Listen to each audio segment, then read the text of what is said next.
Today we're going to be watching a classic tale of Stockholm Syndrome and child abuse. Come on. What Cinderella should have asked a fairy for was a pair of brass knuckles to teach that stepmother a lesson too. The Staten Island way.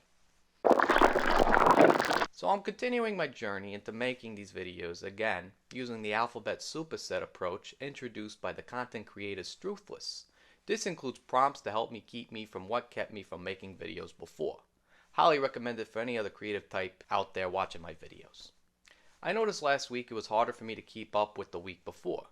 I think what happened was that a lot of changes in my personal life, which I'm going to spare you the details since it's none of your business. Even though I was behind, I had an earlier prompt that told me to keep it simple. I used to think I needed to make every video bigger and better, but that just kept me from making the damn thing. So third week check-in. We're doing pretty good. Also, don't forget to subscribe and like the video if you want to help me out. It would mean a lot to me, gang. So I was going to watch Chicken Run, but then I got this special email from Disney Plus. And I'm telling you, I get the good stuff. The one where you slip a 20 under the door and they give you the good emails. The email goes, "Hey, Joey, how you doing?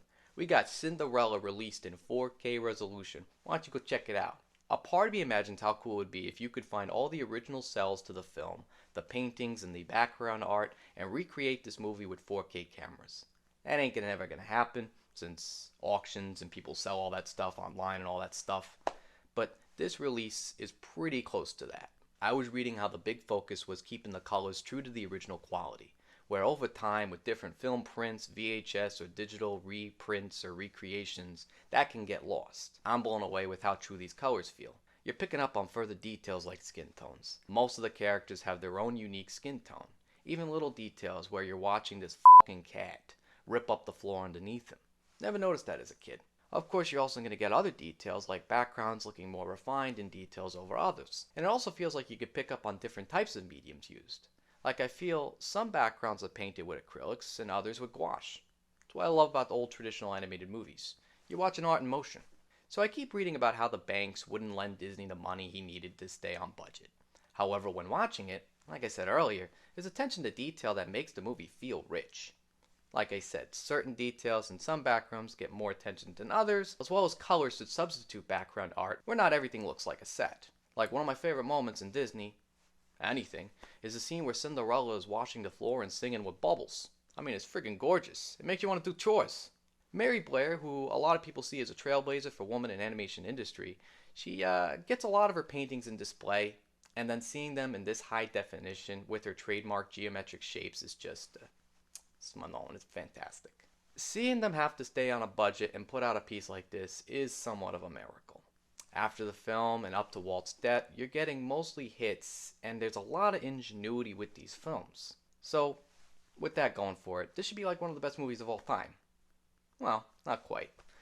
Let's start with the issues I got. Starting with the rating, I think a G rating is too kind. You'd think it would have gotten a PG with some brief moments of smoking, where any kid movie you get knocked for nowadays. Now, there's scenes in this movie where you're watching a character get physically and emotionally abused.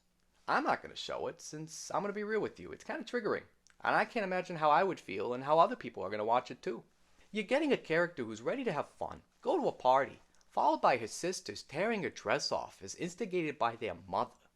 Take that context and throw that into any other movie, and you're knowing that they're never going to give it a G rating. I'm not saying they should delete this scene from history, but personally I think it'd be better for parents or teachers to tell their kids how not to act or behave.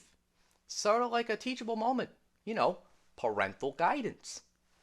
I know a lot of you guys are probably going to disagree, but it's one of the reasons I chose to make my last video age restricted even though the movie's PG-13. Scenes of nudity that constitute nudity that I gotta consider the audience who's watching this video. It's something I feel like you learn as you get older. I may think everybody who's watching my videos has the same taste as me, but as I've learned, everyone's different. And that's what makes you special. Just thinking about the regard for others goes a long way. Ironically, it's what makes the evil stepmother character so evil. She's got no regard, and the things she's preoccupied like with status, it really does stunt her in a way. Funny enough, when I mentioned this scene earlier to a family member when writing this review, she brought up a very interesting point. The scene I mentioned earlier with the abuse as being instigated by her, in some ways it's not just hurting Cinderella, but it's actually hurting her kids. Most of the time they're goofy, but in some ways like adult children who aren't really growing up. The mother thinks she's supporting her children with music lessons, clothes, and other material things, but there's no sense that they're actually learning anything. It's kind of ironic when some of the reviews at the time were saying that the characters don't have any humanity. I disagree with that. Some of the characters lack humanity. Like, I do believe Cinderella as a character is too good for her own good. I know she's got her moments where she does get frustrated, but she's rolling with way too many punches.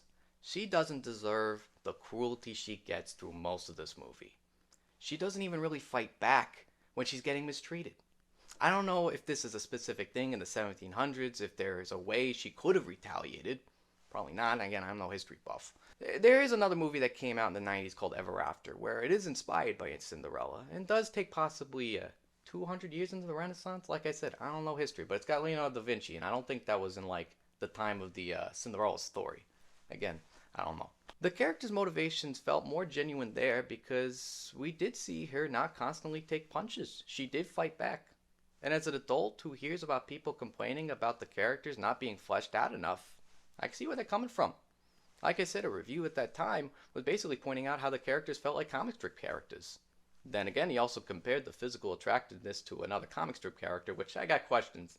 I think he took it a little too far there. You spend more time with the mice and the animals that could have gone into the human characters. In fact, on the little research I did on this thing, I saw how in earlier drafts, the prince was supposed to be introduced earlier.